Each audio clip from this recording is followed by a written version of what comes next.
Ini minta maaf, jangan tersinggung, jangan tersinggung. Salah satu contohnya gaji.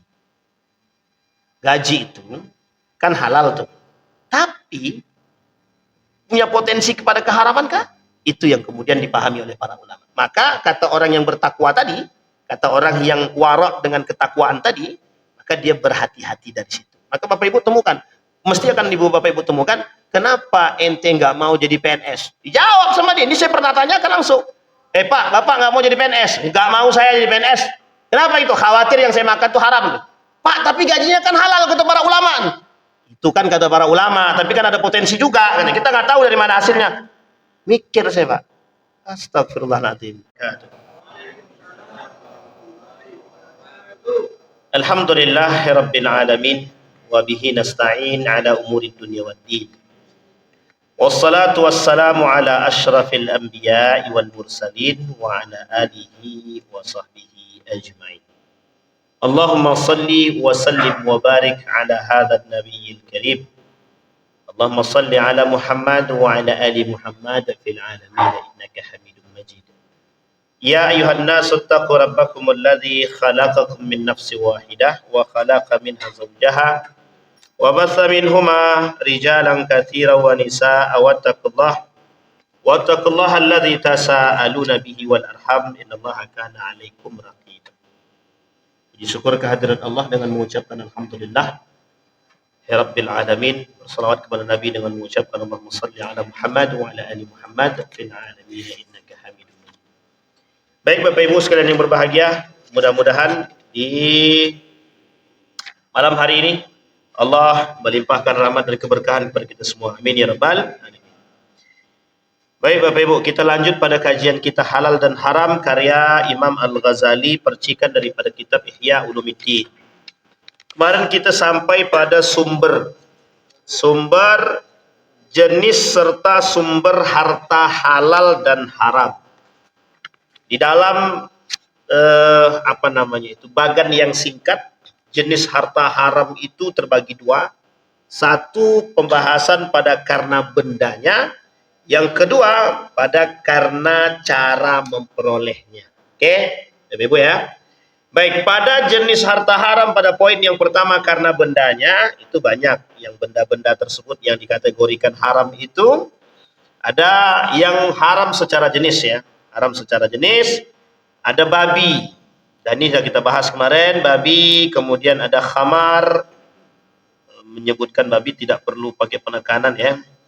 Babi, kemudian khamar, bangkai, baik ya. Tapi ada tapinya nih. Kalau anjing itu bagaimana Ustaz? Apakah dia haram? Haram untuk dimakan, konsumsi dagingnya. Tapi apakah anjing ini termasuk dalam kategori najis? Ini ikhtilaf para ulama. Jadi dalam anjing ini harus dipahami juga, tidak sembarangan. Anjing dagingnya hayawanul muftarish. Semua binatang-binatang yang sifatnya muftarish. Muftarish itu apa ya? Hewan buas.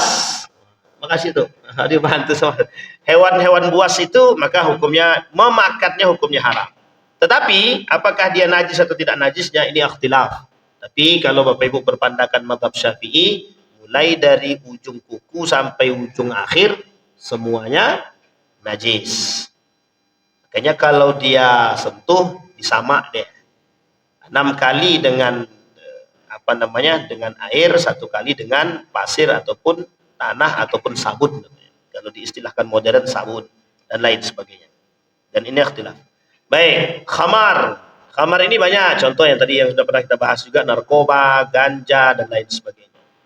Dan khamar itu dia ini sama dengan istilah bunga bank ada istilah riba akan haram, riba haram.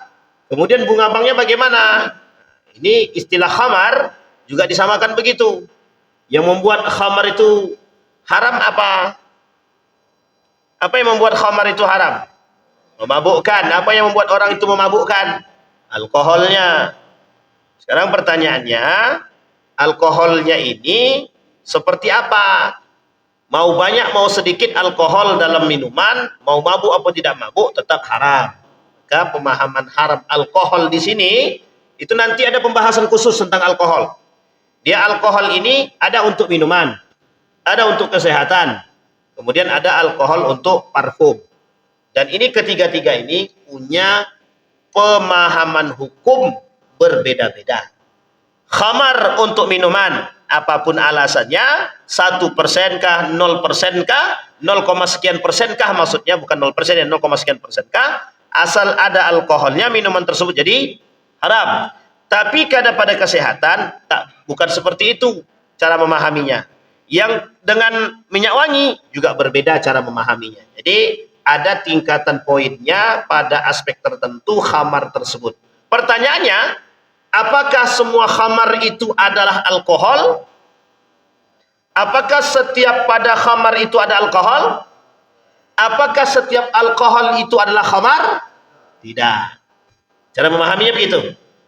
Karena tidak semua alkohol itu khamar. Tapi Ustaz, khamar itu artinya apa? Khamar itu adalah terjemahan bahasa Indonesianya minuman keras. Tapi apakah betul khamar itu artinya minuman keras? Itu para ulama, sesuatu minuman yang mengantarkan kepada seseorang menjadi mabuk, hilang akal. Nah, inilah yang disebut dengan khamar. Bangkai. Semua bangkai kecuali bangkai apa? Bangkai ikan. Kemudian pokoknya dah hafal semua, alhamdulillah. Bagus. Sekarang saya tanya Bapak Ibu.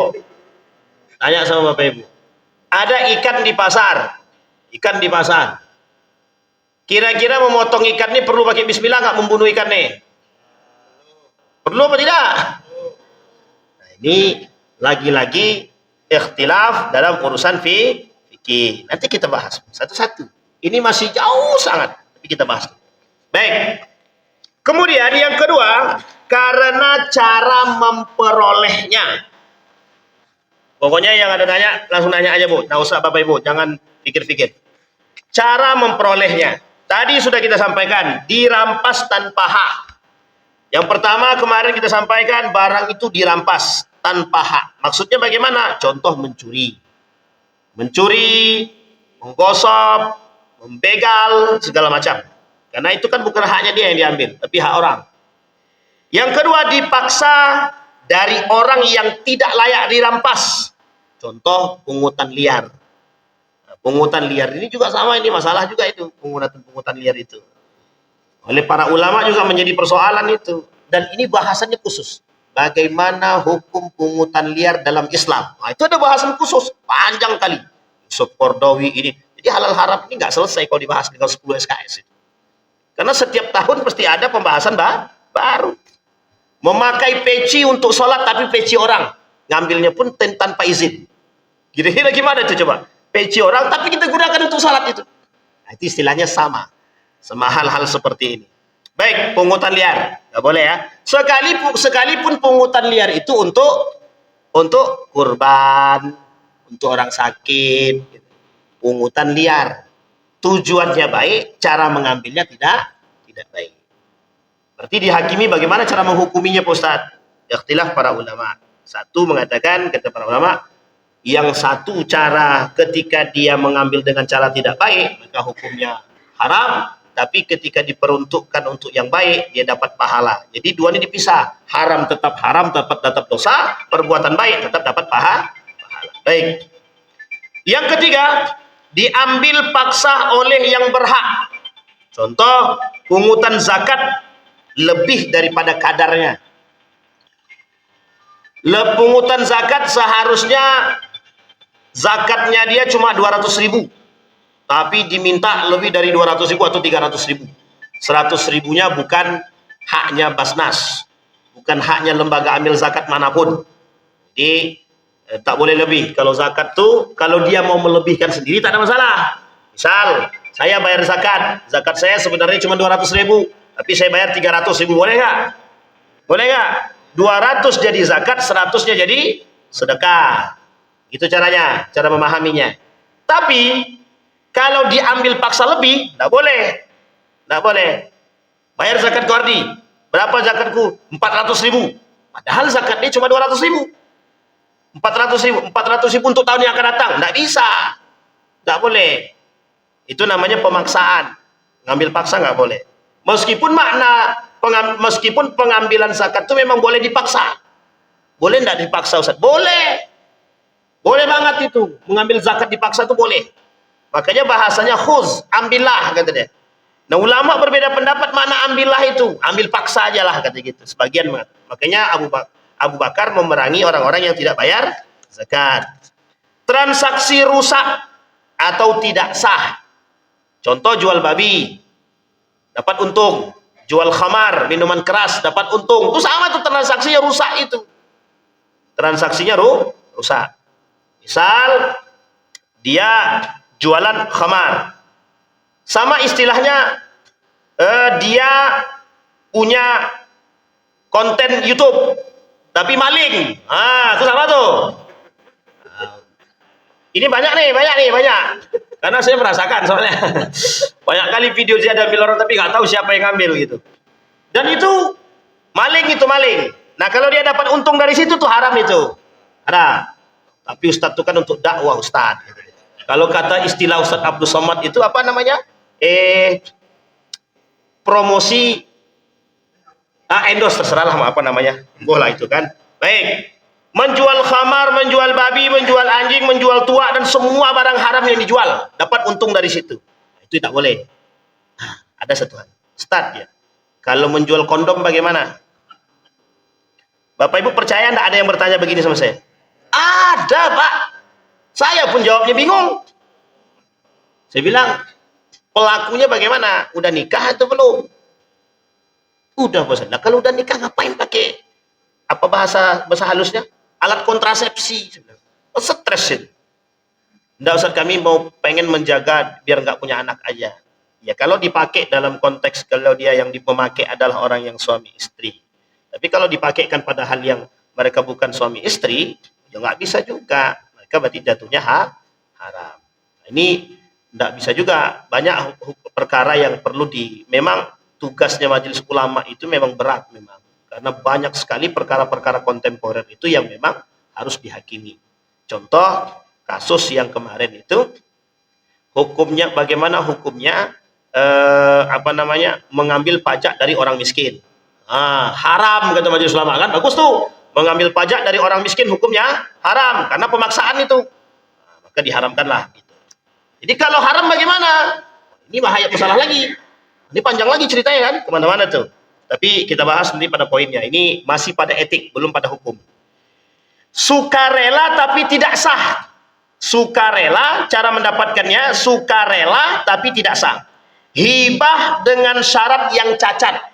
Misal, hibah dengan syarat yang cacat itu begini. Kita ambil contoh nih, tanah gitu ya. Ini saya hibahkan sama Pak Yendi, tanah ini untuk dibangun masjid.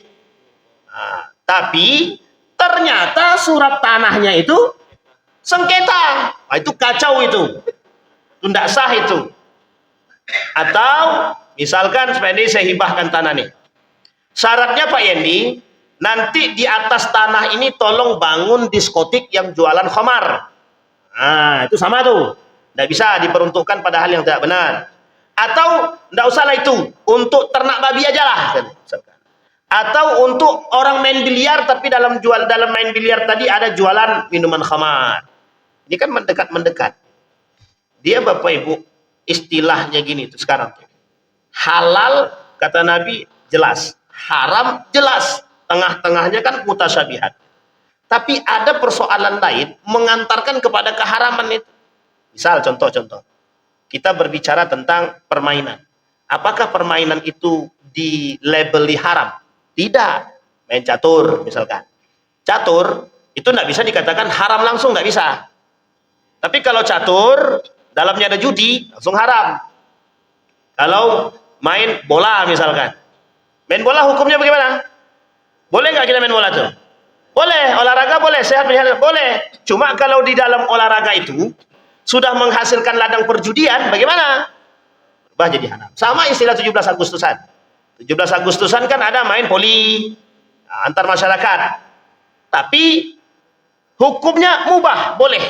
Cuma setiap di antara para kelompok-kelompok tadi bayar 200.000.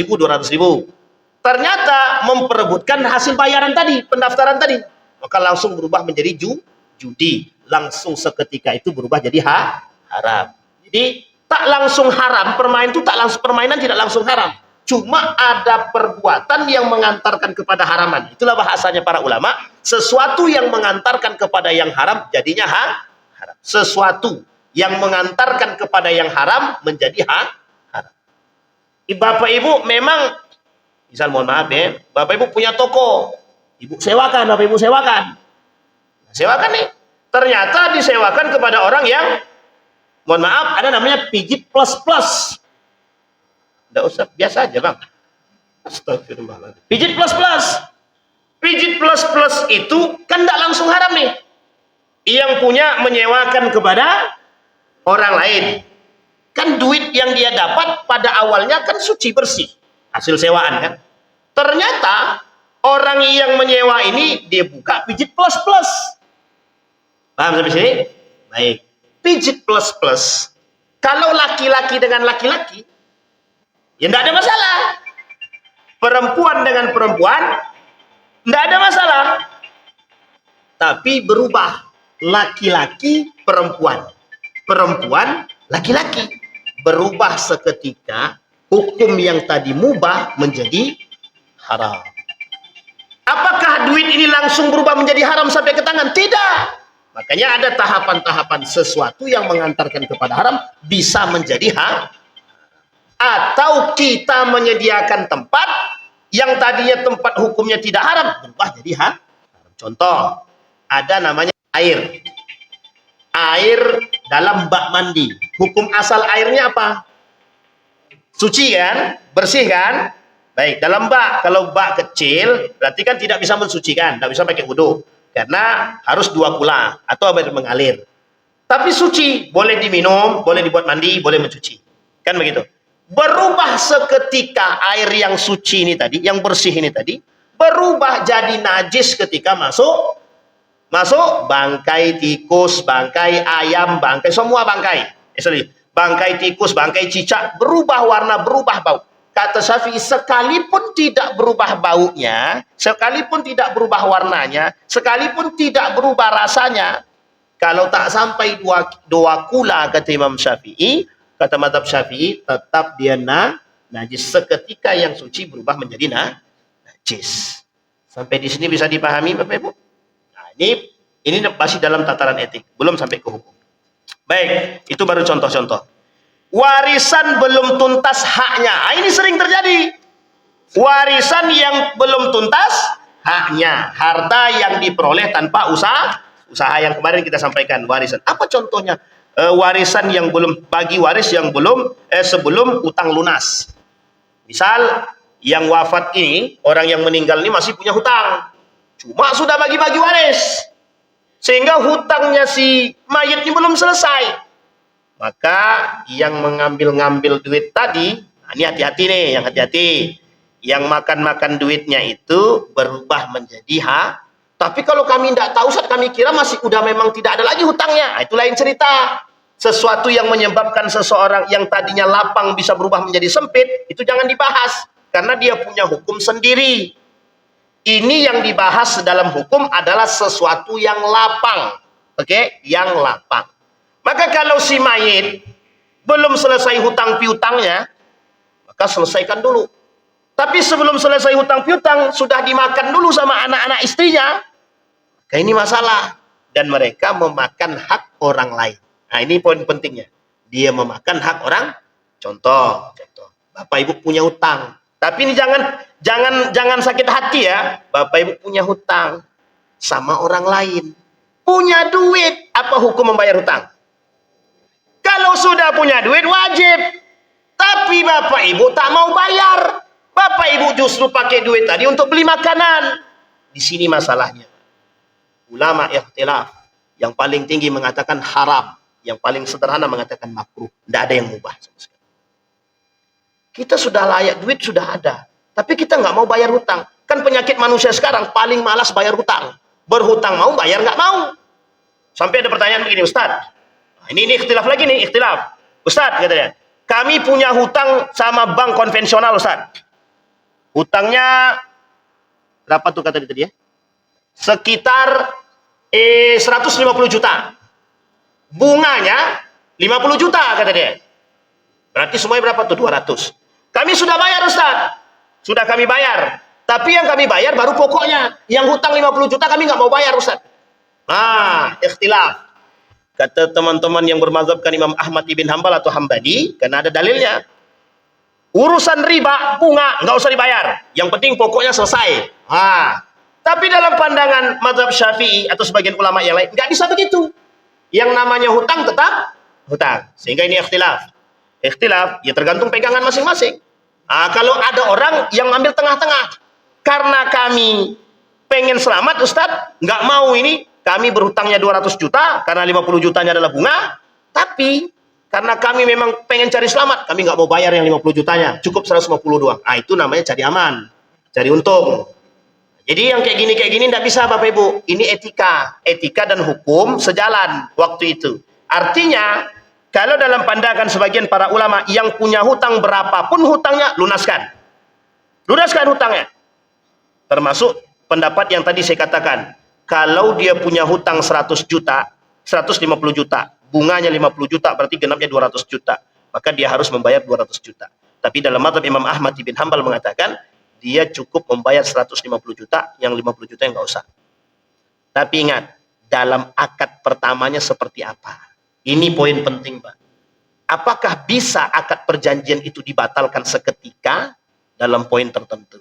Sekalipun dalam aspek ini, itu ada unsur keharaman dalam unsur ribawi. Oleh sebagian ulama, etiknya bermasalah, adabnya bermasalah, etikanya bermasalah, karena membatalkan kontrak seketika. Nah, ini poin penting, Pak. Poin masalahnya di sini. Meskipun sebagian ulama juga membolehkan. Baik. Yang kedua, persoalan waris. Orang tua yang menahan harta warisan punya anaknya dan memakan yang bukan hak dia. Sama, Pak. Misal, wafat bapaknya, meninggal bapaknya. Istrinya, kemudian semua itu harta warisan. Harta warisan itu setelah orang tuanya meninggal, suaminya meninggal, atau bapak si anaknya meninggal, maka harus dibagi. Misal, jatah ibunya 50 juta.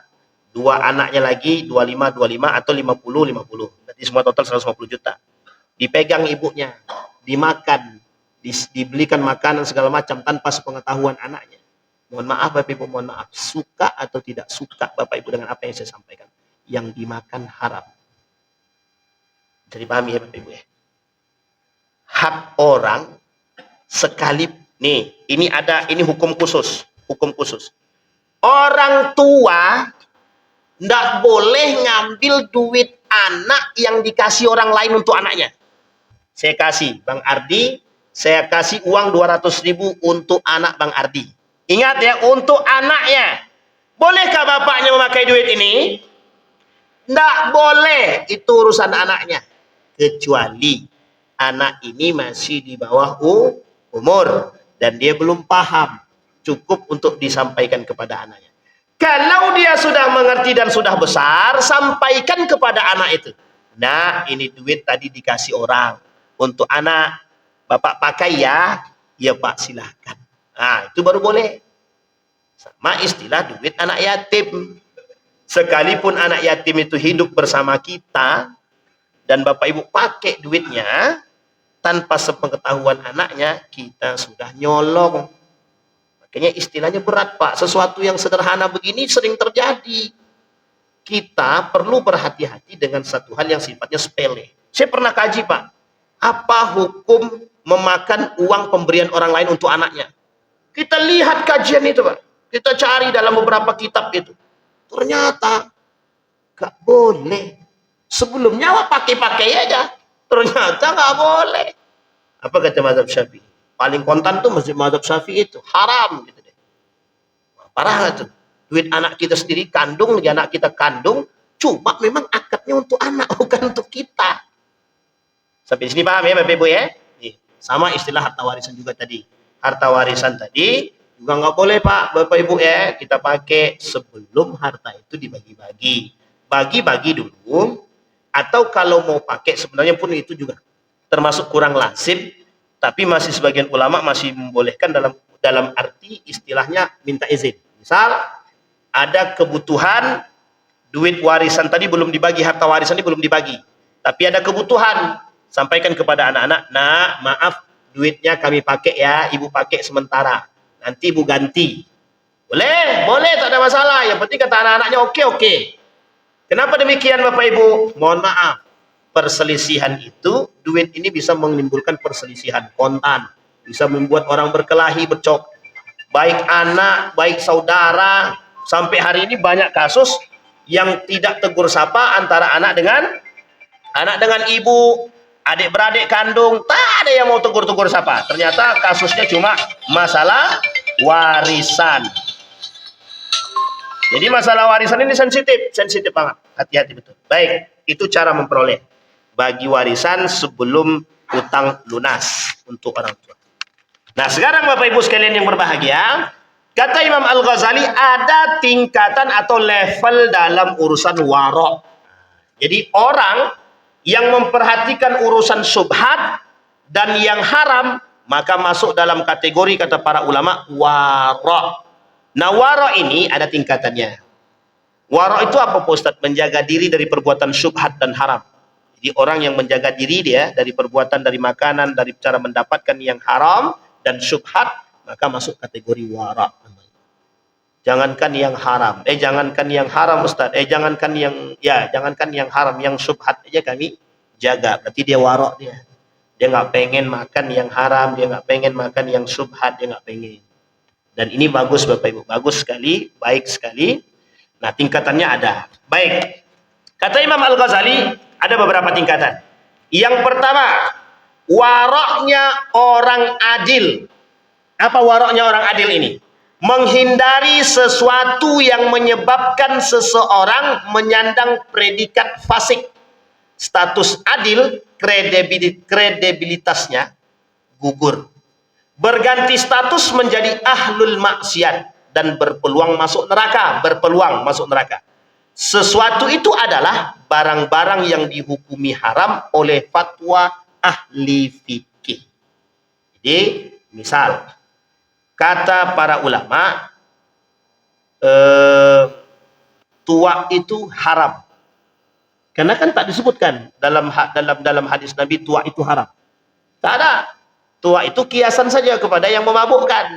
Orang minum tuak, kemudian goyang-goyang otaknya, nggak ada fatwa narkoba, nggak ada. Maaf, hadis tentang narkoba nggak ada.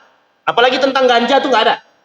Cuma dia baik goyang-goyang, memabukkan, hilang akal, segala macam dikiaskan ke situ. Bisa dipahami ya? Nah, kita patuh tuh pada hal-hal tersebut.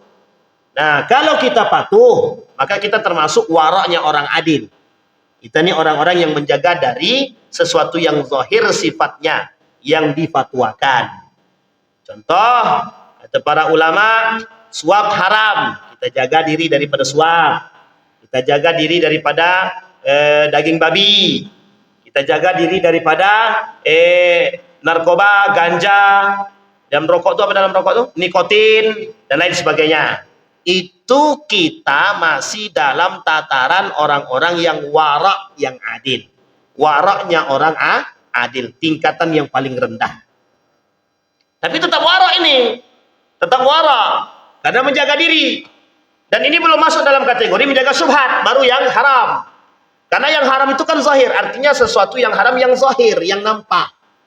Seperti daging babi dan lain sebagainya, karena keharaman zatnya. Baik. Dan banyak hal dalam fatwa-fatwa fikih yang mengharapkan. Contoh yang lain, daging buaya haram, dimakan haram. Daging bukan kelinci, kuda. Ada sate kuda kan? Siapa yang sudah pernah makan sate kuda Bapak Ibu? Sudah pernah belum? Nah, kalau belum cobalah. Tapi jangan coba-coba dulu, lihat dulu status hukumnya, halal atau haram. Nah, kan gitu. Nah, ini kuda tidak masuk hayawanul muftaris, tidak masuk dia. Jadi kata para ulama dalam fatwa itu boleh makan sate kuda, karena tidak ada istilah hayawanul muftaris pada kuda, maka boleh. Tapi pada singa bagaimana? Pada singa, harimau bagaimana? serigala bagaimana? Nah, itu udah jelas itu, tak perlu dibahas lagi, itu hukumnya haram karena dia hayawanul muftarish. Adakah dalil keharaman anjing? Ada nggak dalil keharaman anjing? Nggak ada. Haram makannya ya, nggak ada. Bapak Ibu kalau buka hadis Nabi tentang anjing, rata-rata isinya berbicara tentang najis air liur dan kemudian tentang haram masuk rumah kalau ada anjingnya. Malaikat tidak mau masuk rumah kalau di rumah itu masih ada anjingnya. Tapi tidak ada disebutkan seperti khinzir, babi langsung, tidak ada. Dalam Al-Quran pun tidak ada. Dalam Al-Quran justru, di dalam Al-Quran persoalan anjing, itu ada beberapa ayat, kita ambil klarifikasi, kita klasifikasi menjadi 4 ayat. 4 ayat itu berbicara tentang duanya kehebatan anjing. Yang satu di antara 3, di antara 4 ini, itu hanya berbicara intatrukhu yalhas wa intutiyalhas wa intatrukhu yalhas. Anjing itu menjulurkan lidah, dikasih dia tetap julur lidah, tak dikasih pun juga akan menjulurkan lidah. Ini karakter. Itu anjing. Tapi dikiaskanlah anjing ini kepada hayawanul muftarish. Maka hayawanul muftarish, hewan buas tadi, maka berubahlah ketika itu status anjing ini untuk dagingnya. Untuk dagingnya. Jadi haram. Kalau babi, mulai dari ujung sampai akhir semua haram. Mau haram, mau najis, semua masuk. Jadi Nabi itulah binatang yang lengkap dengan keharaman dan kenajisannya. Mulai dari ujung kuku sampai akhir, kata mazhab Syafi'i. Habis. Tak ada yang bisa dimanfaatkan dari babi itu, tak ada. Makanya jangan sampai makan. Tapi sate babi, orang yang pernah makan babi, mesti jawabannya sama. Bagaimana rasanya? Enak, Ustaz. Tak ada satupun yang mengatakan daging babi itu yang gak enak. Tak ada. Saya beberapa orang saya temukan, mohon maaf termasuk mahasiswa saya sendiri, itu mahasiswa saya non-Islam, jangan dibayang-bayang, nggak usah. Apa kata dia? Enak nggak? Saya tanya, enak nggak daging babi? Jawabnya Pak, enak lah Pak, kata dia. Mau kita makan bertambah itu, kata dia. Itu bayang, astagfirullah. Jangan dibayang-bayang. Baik, waraknya tadi orang adil yang pertama. Yang kedua, waraknya orang saleh. Menjauhi sesuatu yang mengandung potensi haram. Dia tidak haram secara mutlak, tapi ada potensi keharaman. Itu saja dia jauhi.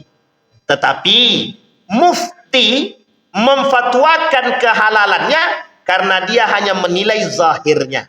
Misal, ada satu barang tapi dia berpotensi haram. Contoh kuaci, contoh minuman-minuman kemasan. Itu kan minuman-minuman kemasan itu, label halalnya kan jelas. Ada label halalnya. Tetapi ada sebagian makanan itu yang dikhawatirkan bercampur dengan minyak babi. Sehingga ada orang yang nggak mau makan tersebut. Nah ini yang disebut dengan waraknya orang sah. Contoh lagi yang lain. Starbucks, Dunkin Donat. Ya, Dunkin Donat sama. Dunkin Donat itu. Kalau Bapak Ibu lihat videonya orang-orang pembuat yang membuat Dunkin Donat itu, tidak mau makan kita itu. Karena binatang yang dimaksud. Tapi itu kan video, kita nggak tahu kebenarannya. Yang jelas, itu berpotensi. Contoh, Bapak Ibu, ada orang yang nggak mau makan ikan berdarah. Kan ada juga tuh. Nah, ibu-ibu pergi ke pasar, beli ikan. Tapi kan kita nggak tahu itu udah di bismillahin atau belum. Udah memotong ikannya udah bismillah atau belum, memotong ayamnya udah bismillah atau belum, kita kan nggak tahu. Jadi ada orang yang khawatir seperti ini. Saya nggak mau makan, Ustaz. Karena tadi waktu saya beli, saya nggak tahu apakah orang ini bismillah atau belum. Ini kan memang repot ini, kayak gini nih. Lama-lama nggak makan deh ini. Tapi repot, cuma orang seperti ini mesti dia berpikir karena dia nggak mau memasukkan sesuatu yang haram dalam perut dia, maka dia disebut dengan kehati-hatian, penuh kehati-hatian. Nah, orang yang penuh kehati-hatian seperti ini, maka disebutlah waraknya orang soleh, kata Imam Al-Ghazali. Nah, jadi mudah-mudahan kita termasuk dalam golongan-golongan itu dan mungkin bisa jadi lebih tinggi tingkatannya. Orang soleh. Baik. Kemudian selanjutnya yang ketiga, waraknya orang bertakwa. Menghindari sesuatu yang dihalalkan oleh mufti dan kehalalannya jelas tanpa syubhat. Tapi barang halal itu dikhawatirkan mengantarkan pelaku kepada yang haram. Inilah yang disebut dengan tarku ma la ba'sa bihi, meninggalkan sesuatu yang dibenarkan boleh, Tetapi, ada tetapi, dia khawatir menghantarkan kepada yang haram. Apa contohnya nih? Kita ambil contoh misalkan nira. Tahu Bapak Ibu nira? Nira itu halal apa haram? Halal. Cuma potensi dia untuk mencapai tingkat yang diharamkan itu ada. Maka nggak mau orang minum. Nggak mau dia minum. Yang menjaga diri seperti ini, itu bagus. Tingkatannya bertakwa. Ada lagi contoh makanan-makanan yang lain.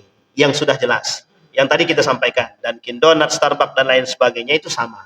Ada potensi-potensi yang memang mengantarkan kepada, padahal fatwanya jelas. Makanya saya nggak tahu, kita nggak tahu ya. Saya ada punya kawan itu, ketika kita ajak makan minum di warung, di salah satu warung ternama gitu, saya bilang yuk kita minum kopi lah. Dia bilang enggak lah, saya minum kita minum di rumah saja. Dia lebih condong mengajak minum, buat teh sendiri, kan? Ya apa sendiri, diambil sendiri, dibuat sendiri. Saya tanya, ngapain seperti itu ente? Khawatir Wan, nanti kita nggak tahu apakah yang kita minum itu gulanya dari mana ini. Mak, dalam hati saya kalau kayak gini kita memang nggak bisa makan di luar ini. Akhirnya ya memang, tapi beliau punya kekhawatiran itu. Artinya itu kembali kepada perorangan. Nah, orang yang menjaga diri dalam keberhatian seperti itu penting. Baik. La yablughul 'abdu darajatal muttaqina hatta yada' ma la ba'sa bihi makhafatan ma bihi ba'sun. Ini poin penting kata Rasulullah. Dalam hadisnya kata Nabi, seseorang hamba tidak akan mencapai derajat orang-orang bertakwa sampai dia meninggalkan sesuatu yang tidak bermasalah, karena mereka khawatir akan terkena sesuatu yang bermasalah. Ini minta maaf, jangan tersinggung. Salah satu contohnya gaji. Gaji itu kan halal tuh, tapi punya potensi kepada keharaman kah? Itu yang kemudian dipahami oleh para ulama. Maka kata orang yang bertakwa tadi, kata orang yang warok dengan ketakwaan tadi, maka dia berhati-hati dari situ. Maka Bapak Ibu temukan, mesti akan Bapak Ibu temukan, kenapa ente nggak mau jadi PNS? Dijawab sama dia. Ini saya pernah tanyakan langsung. Pak, Bapak nggak mau jadi PNS? Nggak mau saya jadi PNS. Kenapa itu? Khawatir yang saya makan itu haram. Pak, tapi gajinya kan halal kata para ulama. Itu kan kata para ulama, tapi kan ada potensi juga. Kita nggak tahu dari mana hasilnya. Mikir saya Pak. Astagfirullahaladzim. Nah kalau begini, Bapak Ibu kerja sama orang, misalkan kayak ada toko Cina misalkan. Ada tokonya Cina. Nah, toko Cina, itu kan kita nggak tahu yang dijual. Kalau yang dijualnya barang kelontong, cuma kemudian barang-barang yang dijual itu adalah barang-barang yang contoh sapu segala macam, itu barang apa namanya itu? Sapu itu. Barang pecah belah lah ya, barang pecah belah, sapu segala macam. Nah, kita kerja sama dia tuh, kan digaji. Orang yang sampai pada predikat tersebut, dia nggak mau. Nggak mau. Saya pernah temukan orang, Pak. Ada warung, memang warungnya Cina. Tapi Cinanya Muslim. Saya tanya, yuk kita makan situ. Enggak, katanya. Penjualnya orang Cina, Muslim coy, dia bilang gitu. Muslim, jawabnya gini, kan kita nggak tahu keislamannya bagaimana. Astagfirullahaladzim. Saya bilang, kalau kayak gini memang susah nih makan nih. Udah kita makan di warung sate aja. Nggak mau juga dia. Nggak mau dia makan warung sate, nggak mau. Ayo kalau kayak gini kita buat sambal sendiri aja lah. Sambal belacan atau apa terserah lah kan. Nggak mau dia Pak. Dan saya temukan orang-orang seperti ini. Memang sulit kita untuk berbaur dengan mereka. Jadi yang dia mau minuman, makanan-makanan yang jelas. Dan pokoknya yang sangat-sangat baik lah gitu menurut mereka. Ada orang yang nggak mau makan daging ayam, daging ikan, nggak mau dia. Nggak mau. Saya bilang, apa yang ada dalam pembahasan mereka gitu. Kata mereka yang berdarah-berdarah itu tidak baik, dan sebagian ada yang mengharamkan. Oh gitu. Jadi kita nggak boleh makan, apalagi, ini contoh lagi. Ayam broiler, ayam suntik. Itu ikhtilaf para ulama, itu ayam suntik. Sekarang saya tanya Bapak Ibu, di mana ayam yang tidak disuntik? Cari di muka bumi ini yang tidak disuntik. Ada, tapi ayam kampung. Ayam kampung itu hanya sebagian kecil tempat kan yang ada jualan. Kalau sempat warung-warung makan kayak, mohon maaf ya, kayak warung-warung apa namanya ini? Apalah nama itu ya? Geprek-geprek Mamun misalkan. Sempat geprek Mamun pakainya ayam kampung, itu saya nakin tuh harganya langsung naik tuh, melonjak tuh 2 kali lipat. Kan begitu. Karena apa ya, pembahasan mereka nggak mau makan begitu karena darah. Apalagi ayam itu disuntik itu kan berpotensi. Sebenarnya halalnya jelas. Cuma ketika disuntik itu katanya, nah, kita nggak tahu alat suntiknya itu barang yang disuntikkan itu apa. Dan mohon maaf Bapak Ibu, jangan, ini bukan mengada-ngada. Ayam broiler yang disuntik itu ikhtilaf para ulama tentang ayam itu tersebut. Karena banyak yang berpendapat, ada juga yang berpendapat bahwa hukum ayam itu haram. Ada. Nah disuntik itu tadi. Tapi pertanyaannya kalau sempat ayam itu masih karena memang kan besarnya cepat gitu. Disuntik itu biar cepat besar gitu. Nah, dulu saya punya teman itu kita ke kandang ayamnya, ternyata dia sedang nyuntik, memang disuntikin sama dia. Biar apa nih? Biar cepat besar. Yang tadi ukurnya 3 minggu, 3 bulan, jadi 3 minggu udah besar. Nah, itu juga menjadi satu persoalan hukum. Baik. Nah, sekarang Bapak Ibu sekalian yang berbahagia, waraknya orang sidik yang keempat, yang terakhir. Waraknya orang sidik, orang yang benar-benar keimanannya, menghindari sesuatu yang benar-benar halal, tidak bermasalah sama sekali. Loh, bayangkan loh, yang benar-benar halal aja dihindari. Dan tidak dikhawatirkan menyeret kepada yang haram. Tetapi sesuatu itu diniatkan bukan karena Allah atau memperkuat ibadah kepadanya, dan jika dikonsumsi berlebihan maka nilainya bisa makruh atau maksiat. Inilah waroknya orang-orang sidik. Yang kayak gini nih, jangankan subhat ya kan, jangankan haram, yang halal aja dia hindarin. Tapi kata dia, sesuatu yang bukan diniatkan karena Allah. Contoh, makan nasi. Dia takut makan ini nanti terlalu banyak, ternyata dia makan bukan untuk Allah. Ini memang rempong juga kalau hidupnya begini. Kalau kita kan, apalagi kalau dalam kondisi lapar, bismillahirrahmanirrahim, langsung masuk itu. Cuma kata kita lupa tuh sedang makan tuh ingat Allah apa tidak, kan begitu. Nah, tapi kata orang-orang yang siddiq ini, orang-orang yang waraknya ini, Imam Al-Ghazali mengatakan, kata Imam Al-Ghazali, orang yang tingkatan seperti ini, yang tertinggi ini, itu orang-orang yang betul-betul menjaga keimanannya. Dan itu mesti langka kalau sekarang. Apalagi sekarang, itu langkanya bukan main itu. Langka sangat mencari orang yang terakhir ini. Yang paling sering kita temukan orang-orang yang mohon maaf, yaitu tadi. Pada poin yang pertama, adil tadi. Itu mudah kita temukan. Saat ini masih mudah kita temukan. Dan nanti di akhir zaman, orang yang adil ini sangat susah kita temukan. Kenapa? Karena isi di muka bumi ini cuma 2, subhat dan haram. Nah, itu yang kita khawatirkan. Baik Bapak Ibu, bisa dipahami Bapak Ibu ya. Ini masih pada persoalan orang-orang yang level wara. Nah, baik. Pada waraknya orang adil, tadi sudah kita sampaikan, itu hanya pada aspek mutlaknya keharaman yang ditinggalkan. Yang tadi kita sampaikan bahwa orang-orang yang pada waraknya adil tadi cuma pada zahir mutlak daripada keharaman sesuatu, itu yang dia tinggalkan, seperti babi, anjing, segala macam lah. Itu dia tinggalkan secara zahir. Minuman khamar dia nggak mau pakai, berarti kita masih adil. Nah, tingkatan kita ini itu dikembalikan kepada kita sendiri, kemampuan seseorang. Mohon maaf Bapak Ibu, karena hidup kita sekarang ini, di bumi ini, kita dalam kondisi yang betul-betul memang bercampur antara yang syubhat dan antara yang halal, antara yang syubhat dan yang halal, antara yang haram dengan yang halal. Kita ambil contoh. Ini saya ambil kaidah Bapak Ibu. Ini kaidah. Mengapa gaji PNS itu dihalalkan oleh Majelis Ulama Indonesia? Pernah ditanya Majelis Ulama itu, apa hukumnya gaji kami yang bercampur dengan pajak? Itu oleh Majelis Ulama dihalalkan. Tahu Bapak Ibu alasan Majelis Ulama menghalalkan? Ada pada poin yang keempat, yang terakhir. Apa kata Majelis Ulama Indonesia? Dalam kaidah itu kata para ulama, memberikan kemudahan dan memberikan keringanan. Sekalipun bercampur dengan yang haram. Karena kadar keharamannya tidak diketahui, kadar syubhatnya tidak diketahui. Apakah banyak yang halal atau yang haram atau yang syubhat? Sehingga pada potensi ini dikembalikan kepada memberikan keringanan dan kemudahan. Nah, poin ini Pak harus dipahami. Kenapa kok begitu? Kata para ulama, ini urusan muamalah. Karena hukum asalnya adalah mubah, boleh. Tapi ketika dia bercampur, seharusnya bisa haram. Kata para ulama, ditinjau pada aspek itu dia. Apa itu? Pada aspek kadar percampurannya. Karena kita nggak tahu. Di dalam konteks keharaman itu ada praduga. Ingat ya, praduga. Nah, praduga inilah yang menjadi persoalan.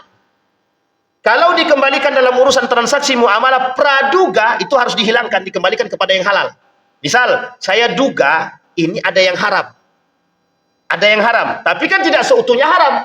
Maka praduga menuju kepada keharaman itu dibuang. Kata para ulama, dikembalikan kepada praduga yang halal. Bisa dipahami Bapak Ibu? Bisa dipahami ya? Ini kembali kepada praduga. Maka kata para ulama, dikembalikan kepada praduga yang halal. Dan ini sudah difatwakan oleh Majelis Ulama Indonesia. Karena banyak Pak, pertanyaan-pertanyaan halal haram ini banyak. Ini kalau kita merujuk.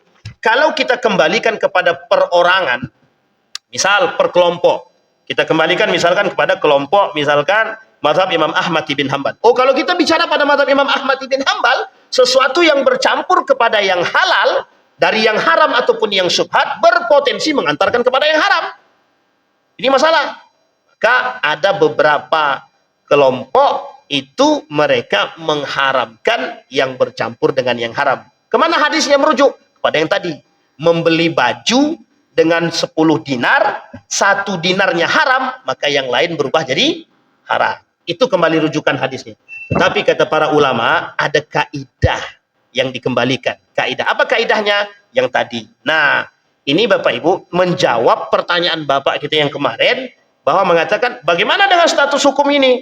Ini sudah dijawab, Majelis Ulama sudah jawab sebenarnya, para ulama sudah menjawab, termasuk Syekh Yusuf Al-Qardawi sendiri. Kata Yusuf Al-Qardawi, sesuatu yang bercampur dalam urusan gaji dan kita nggak tahu dari mana, maka dihukumkan boleh diterima, boleh diambil. Termasuk persoalan ini. Ada seorang ulama yang ditanya, ya Syekh, kami tahu si Fulan bin Fulan itu duitnya haram. Tapi dia belanja di warung kami. Nah, ini potensi. Ketika dia belanja di tempat kami, bagaimana kami seharusnya menerima duit itu? Atau seperti apa? Kalau dikembalikan pada urusan hukum jual beli, transaksi jual beli, maka terputus. Arti terputus, yang penting transaksi jual beli sah, selesai. Masalah dia haram atau tidak itu tidak urusan. Karena mereka merujuk kepada pemahaman bahwa sifatnya duit itu tidak bisa, karena sifatnya bentuk dan barang tidak bisa disifati. Tapi sebagian ulama tidak mengatakan demikian. Ada hadis yang lain. Sesuatu yang didapatkan dengan cara yang haram, maka bahwa haram. Sesuatu yang dihasilkan dari yang haram, maka dia akan mendapatkan yang haram. Kata para ulama, berarti kalaupun dia mendapatkan uang yang haram, tapi kemudian dia belikan ke warung orang, dan orang yang menerima tadi, hukumnya haram menerima tadi. Nah, ini ikhtilaf para ulama. Nanti kita jelasin persoalan ikhtilafnya di mana. Dan ini Bapak Ibu, kalau kita pakai model yang kedua, saya yakin-yakinnya, banyak yang tak mau transaksi itu. Kan Pak Yedi nggak mungkin nanya, Ridwan, kau beli ayamku, duitnya dari mana? Hasil nyolong, hasil. Stres orang Pak. Tapi kalau dia tahu bagaimana? Yang dipersoalkan oleh para ulama, kalau dia tahu. Tapi kalau dia nggak tahu, jangan tanya. Maka cari amannya bagaimana? Ya setiap orang yang beli nggak usah tanya. Tapi kalau ada orang penjualnya di samping prostitusi bagaimana? Ya pindah. Karena mesti kan. Tapi kan kita nggak tahu apakah duit itu murni dari duit prostitusi atau bukan. Misal bisa jadi duit tersebut dikasih orang. Kalau duit itu dalam konsep transaksi hibah, selesai Pak. Tapi kalau dalam duit itu transaksi jual beli tubuh, selesai haramnya Pak. Jelas. Contoh misalkan, nauzubillah ya, si A dan si B. Si A ini jelas dia transaksi jualan badan. Dipakai kasih. Paham ya? Dipakai kasih. Kira-kira halal haram nggak duitnya itu? Haram. Baik ya, haram ya, disifati haram. Tapi sekarang duitnya saya kasih. Ini untuk kamu. Tapi kemudian baru dia berhubungan. Dan tidak ada transaksi jual beli di sini. Mohon maaf, tidak ada transaksi prostitusi di sini. Ini dipisah. Ini dalam konteks, mohon maaf ya Bapak Ibu ya, dalam persoalan hukum begini ini itu dibahas. Jadi nggak bisa tiba-tiba haram, halal, nggak bisa. Meskipun mengharamkan itu urusan Allah, tapi begitulah Islam menjaga transaksinya, duitnya dikasih sebelum melakukan. Meskipun, mohon maaf ya, meskipun memang untuk itu. Tapi dibayar di awal. Saya kasih kamu duitnya, sekian juta. Tapi si Fulan yang memakai ini, nggak tanya, lo harga berapa, nggak tanya. Tapi dia kasih aja nih untuk kamu. Maka duit ini, duit ini, setelah itu dia berhubungan badan, dia prostitusi, duit ini, ke sebagian ulama bilang, ini jatuhnya tidak haram. Kenapa tidak haram? Diberikan sebelum transaksi. Paham maksudnya? Meskipun, tapi kan tidak ada akad transaksi di situ. Kalau tidak ada akad transaksi, kata para ulama yang paling ekstrim, mengatakan, ini tidak ada masalah, itu duitnya halal. Mau dia beli makan atau apa, tidak ada masalah. Cuma kalau duitnya, mohon maaf dia transaksi, kemudian memang ada modelnya begitu, dikasih duit, haram, katanya. Nah, sampai sini paham ya Bapak Ibu ya? Begitulah cara para ulama melihat sesuatu. Tapi kan kita dah paham Pak, sesuatu kalau sudah masuknya kemana, tempatnya apa, kan kita tampak tempat kita masuknya begitu. Dalam benak orang, itu mesti yang dia lakukan adalah hal. Nah, sekarang Bapak Ibu, kenapa ulama berbeda pendapat tentang persoalan tadi, masalah duit yang tadi dari prostitusi tadi? Karena ada orang berpandangan, ulama berpandangan begini, fulan itu masuk dia ke dalam, bisa jadi dia cuma kasir, kata dia. Tapi kan kasir dihasilkan duit dari situ, Ustaz. Baik, bisa jadi dia dikasih orang. Artinya ulama ini mengatakan, jangan lo menduga sesuatu yang haram langsung. Bisa dipahami ya? Sampai Anda tahu zahir keharamannya. Ini sebenarnya adalah mencari titik aman bagi para pelaku-pelaku jangan sampai terjebak dalam keharaman. Jadi jangan salah, Islam itu tidak mau langsung menghakimi orang haram-haram langsung, enggak. Contoh, ada Gojek perempuan. Apa hukumnya laki-laki naik? Secara hukum campur laki-laki, secara hukum laki-laki perempuan bercampur haram apa tak haram? Haram. Pertanyaannya, ini pekerjaan Pak Ustadz, kata dia. Kalau kami tidak kerja bagaimana? Mesti dikaitkan ke sana kan. Pertanyaannya adalah, apakah ketika mereka duduk itu ada dempetan atau tidak dempetan? Satu. Yang kedua, apakah ada pekerjaan lain? Yang kedua, bagaimana kalau memang cuma itu pekerjaan satu-satunya? Kenapa tuh? Tak usah mengambil penumpangnya laki-laki, betul saya? Betul. Jawaban dalam mazhab Imam Hambaliyah, kata mazhab Hambaliyah, yang perempuan tidak usah ambil tumpangan laki-laki. Pertanyaannya ada, kalau di cancel, tingkatan orang ini jadi buruk dalam apa namanya? Dalam sistem, sehingga susah dia mencari orang lagi. Maka kata yang kedua, ganti aja, dia pakai mobil, kata dia. Sudah jelas orang Gojek motor suruh pindah ke mobil, itu kan nggak masuk akal jawaban. Ada yang begitu, ada. Jadi Bapak Ibu sekalian yang berbahagia, artinya ini proses dari sesuatu yang mengantarkan kepada yang haram. Jadi dari sesuatu yang halal bisa mengantarkan kepada yang haram jika perbuatan tersebut mengantarkan seseorang kepada yang haram. Baik Bapak Ibu sekalian yang berbahagia, insya Allah. Silakan tuh. Boleh. Kita minta 5 menit. Ya. Tunggu atau dulu. Nah. Boleh. Belum sampai lagi, tapi tak apalah. Lanjut.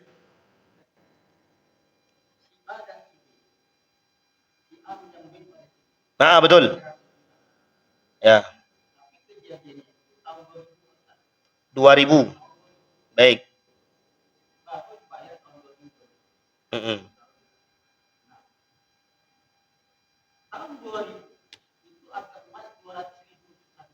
Baik. Benar.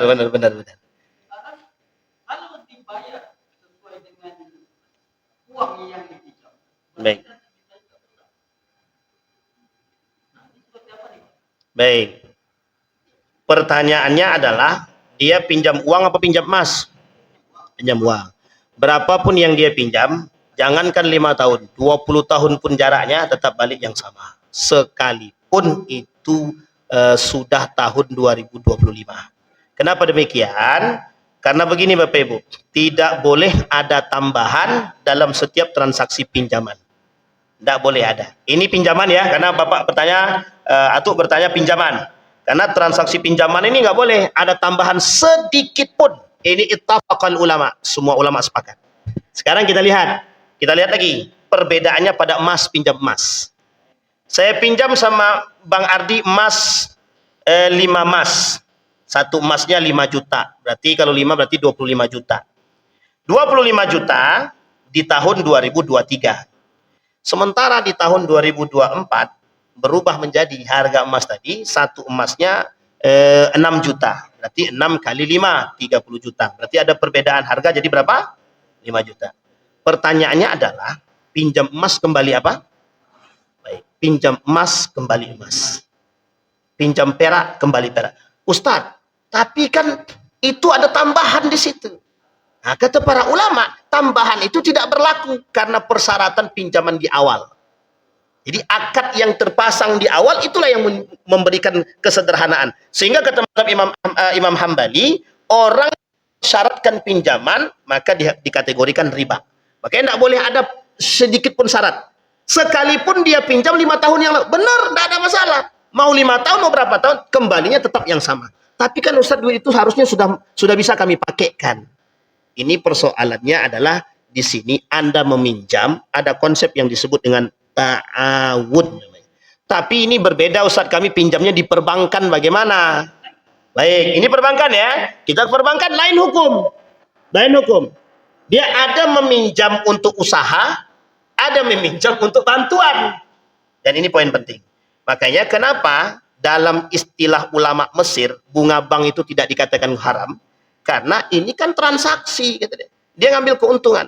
Tapi semua ulama semuka bumi ini selain daripada Mesir, mungkin sebagian kecil yang lain, itu yang namanya bunga bank haram.